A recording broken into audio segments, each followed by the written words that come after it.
बिस्मिल्लाहिर्रहमानिर्रहीम। अस्सलाम वालेकुम बेटा। उसके नाम से आगाज़ कि जिसके नामों में से एक नाम रहमान, कि जिसके नामों में से एक नाम रहीम, कि जो सबकी सुनता है, सब कुछ सुनता है और सबसे पहले सुनता है। तो अजीज़न, आज का हमारा जो टॉपिक है वो है परफेक्ट कॉन्टिन्यूस। तो परफेक्ट कॉन्टिन्यूस है क्या? It is use to say for how much time, for how long some things have been continuing, some works have been continuing up to now. We may also say that it is a tense that is used to describe that how long we have been adding, we have been filling our time up to now. यानी अगर इसकी functionality को देखें, इसकी formation को देखें, इसकी definition को देखें, तो इसका फंक्शन ये बताता है कि ये वो टेंस है जो हमें बताता है कि कितनी देर से अब तक ये काम जारी है या हम अपने इसमें वक्त को ऐड कर रहे हैं। यानी इस टेंस को अगर डेफिनेशन की तरफ देखें तो ये टेंस हमें बताता है it is used to say how long the things have been continuing up to now. It is also used to say how long we have been filling our time up to now. यानी ये दोनों बातें हमें वाज़िया कर देते हैं। So for as the helping verbs of this tense are concerned, we may say that we use have been, has been and first form of the verb with the addition ing। हम ing का इस्तेमाल करते हैं पहली form के साथ और उससे पहले have been या has been लगाते हैं। यानी have been ing form, has been ing form। फिर हम ऑब्जेक्ट के बाद टाइम फ्रेज की तरफ चले जाते हैं, जो इसका टाइम फ्रेज बनता है हम उसकी तरफ जाते हैं। तो इस तरह से ये एक फार्मूला हमारे सामने आता है। टाइम फ्रेज क्या है? टाइम फ्रेज ऐसा फ्रेज जो टाइम को जाहिर करे। सिंस, फॉर, ये टाइम फ्रेज में ही आएंगे, आपके सामने लिखे हुए हैं। अगर मैं इनकी मिसालों की तरफ आऊँ, एग्जाम्पल्स की तरफ आऊँ, तो पहली एग्जाम्पल देखें। हम ये कह सकते हैं I have been teaching English since morning, कि मैं सुबह से अंग्रेज़ी पढ़ा रहा हूँ। यानी हमारे पास यहाँ एक फॉर्मूला बना कि हैव बिन वर्किंग, यानी हैव बिन इंग form, present participle form, has been present participle form. अब यहाँ मैंने आई के साथ यानी फर्स्ट पर्सन सिंगुलर के साथ मैंने हैव बिन लगाया। वो क्यों लगाया? वो इसलिए कि हमें मालूम है कि हैव बिन जो है first person singular, first person plural, third person plural, second person singular और plural and any plural noun.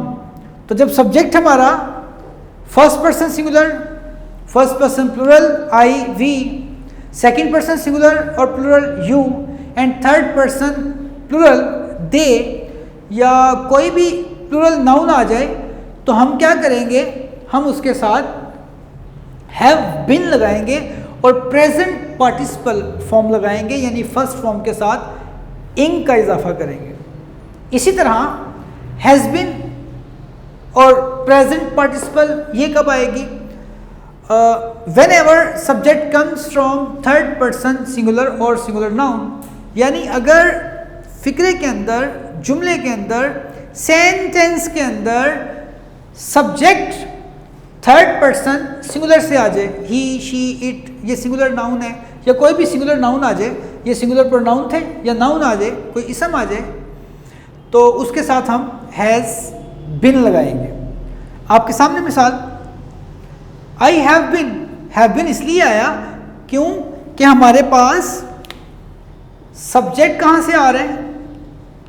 First person singular से। तो ये हम पहले लिख चुके हैं यहाँ कि फर्स्ट पर्सन सिंगुलर जो सेट बना हमारे पास उसके साथ हम हैव बीन लगाएंगे। तो I have been teaching English since morning. तो ये सिंस क्या था? ये हमारे पास था टाइम फ्रेज। ये क्या था? Time phrase. और यही इस टेंस में हमने यूज करना है। इसी तरह इसकी दूसरी मिसाल, he has been living in Lahore for many years. He has been living in Lahore for many years. यहां हमारे पास सब्जेक्ट क्या आया? Third person singular. अब हमारे पास थर्ड पर्सन सिंगुलर आया तो इसलिए हमने हैव की जगह हैज यूज किया और साथ बिन का इजाफा किया और फिर प्रेजेंट पार्टिसिपल फॉर्म यूज कर दी। यानी प्रेजेंट पार्टिसिपल फॉर्म क्या होगी? आप फर्स्ट फॉर्म के साथ इंग का इजाफा करेंगे, आप फर्स्ट फॉर्म के साथ इंग का इजाफा करेंगे तो ये प्रेजेंट पार्टिसिपल फॉर्म कहलाएगी। तो इसी तरह देखें यहाँ he has been living in Lahore for many years. अब यहाँ फॉर क्या है? यहाँ फॉर टाइम फ्रेज है। हमारे पास पहले मैं अर्ज कर चुका कि ये टाइम फ्रेज की बात करेगा तो हमें ये पता चल जाएगा कि how long we have been doing this work up to now, कि ये काम हम कब से करते रहे हैं, कितना लंबा अरसा गुजार चुके हैं और अभी तक ये काम जारी है। तो इस तरह की बात आएगी। नेक्स्ट है we have been going through paper. We have been going through paper all the day. All the day. अब यहां क्या है? यहां हमारे पास एक बार फिर फर्स्ट पर्सन प्लूरल आता है इसलिए हम हैव बीन का इजाफा करते हैं। फिर गोइंग थ्रू का मतलब क्या है? रीड, गो ओवर, मुताला करना, पढ़ना। तो गोइंग इसलिए आया, गो फर्स्ट फॉर्म थी, हमने उसको प्रेजेंट पार्टिसिपल बनाने के लिए उसके साथ इंग का इजाफा कर दिया। तो अब हमारे पास पूरा एक रूटीन में उसका फार्मूला पूरा हुआ। तो गो थ्रू का मतलब मुताला करना, गो के साथ आप इंग लगा रहे हैं प्रेजेंट पार्टिसिपल बनाने के लिए। आगे पेपर, तो पेपर यानी अखबार पढ़ रहा हूं। ऑल द डे, मैं सारे दिन से अखबार पढ़ रहा हूं। तो सारे दिन से आपके सामने ये क्या है? सारा दिन। तो ये आपके पास टाइम फ्रेज आया। यानी टाइम फ्रेज आएगा तो इस टेंस के साथ इसकी पॉसिबिलिटी, इसकी फंक्शनैलिटी, इसका जो फंक्शन है वो कंप्लीट रहेगा। नेक्स्ट इसका देखें। अब देखें यहां boys have been making a noise in the class. Boys have been making a noise in the class. बच्चे क्लास में शोर करते रहे हैं। अब हमारे पास यहां देखें बॉयज, तो ये जो बॉयज है ये हमारे पास प्लूरल नाउन है तो इसलिए हम क्या यूज करेंगे? Have been. आगे हम मेकिंग यूज कर रहे हैं। मेकिंग इसलिए यूज कर रहे हैं कि हमें यहां चाहिए प्रेजेंट पार्टिसिपल चाहिए। ये हमने फार्मूला लिखा हुआ है पहले ही कि फर्स्ट फॉर्म के साथ इंग का इजाफा करने से वर्ब जो है वो प्रेजेंट पार्टिसिपल में तब्दील होगा। तो यहां हमारे पास अजीजान प्रेजेंट पार्टिसिपल मौजूद है। तो a noise, make a noise, ये चूंकि एक फ्रेज है तो इसको चेंज नहीं हम कर सकते। तो लिहाजा इन द क्लास, अब हमारे पास इन द क्लास जो है ये ऑलरेडी हम बता रहे हैं the second, in the second definition हम बता चुके हैं। It is used to say how long we have been filling our time, कि कब से हम अपने टाइम को फिल कर रहे हैं। तो इसका जो हमारे पास टाइम फ्रेज बन रहा है वो फिल द टाइम बन रहा है कि हम वो सेंटेंस, वो वर्ड्स जो हमारे टाइम को फिल करने में मदद कर रहे हैं वही आपका टाइम फ्रेज बन जाएगा। तो यहाँ boys have been making a noise in the class, हमारे पास ये मौजूद है एक सेंटेंस। इसमें वो बात कर रहे हैं कि लड़के क्लास में शोर कर रहे हैं, यानी लड़कों ने कोई काम शुरू किया हुआ है और अब तक वो जारी है। तो ये खुद एक टाइम फ्रेज की शक्ल में आ गया। यहाँ ना सिंस आ रहा है, यहाँ ना फॉर आ रहा है, यानी आपने अपने आप को लिमिटाइज्ड नहीं करना। You are not allowed to limitize you people so for as time phrase is concern. ये बात just try to keep in your mind very clearly, बड़े वाज़ेह तौर पर अपने दिमाग में इस बात को बिठाएं कि टाइम फ्रेज जो है एक फंक्शनैलिटी का नाम है, वो सिर्फ सिंस, वो सिर्फ फॉर का नाम नहीं है। ये ना हो कि आप सिर्फ सिंस और आप सिर्फ फॉर पे ही रह जाएं, सिंस और फॉर नज़र ना आए तो आप कहें कि ये टाइम फ्रेज आया ही नहीं, ये टेंस ही नहीं हुआ। अब यहाँ देखें ऊपर वाली मिसाल में वो कहते हैं for all the day we have been going through paper all the day. ना सिंस आया ना फॉर आया, तो ये खुद ही टाइम फ्रेज बन के आ गया ऑल द डे, यानी उसका जो वर्ड है उसका फंक्शनैलिटी सेम है, वर्ड चेंज हो गया। तो ये ज़रूरी नहीं है कि सिंस और फॉर ही आना शर्त है, टाइम फ्रेज की बात होगी वो किसी भी शक्ल में आ सकता है। जैसे ऊपर आपने यहाँ एक और सेंटेंस किया कि making a noise in the class, तो यहाँ टाइम फ्रेज ये बन गया in the class, making a noise in the class ये टाइम फ्रेज बन रहा है।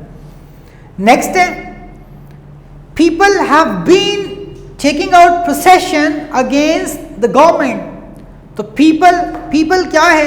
पीपल एक प्लूरल नाउन है। पीपल क्या है? एक प्लूरल नाउन है, लिहाजा हमारे पास वही ऑप्शन है कि हम हैव बीन यूज़ करेंगे।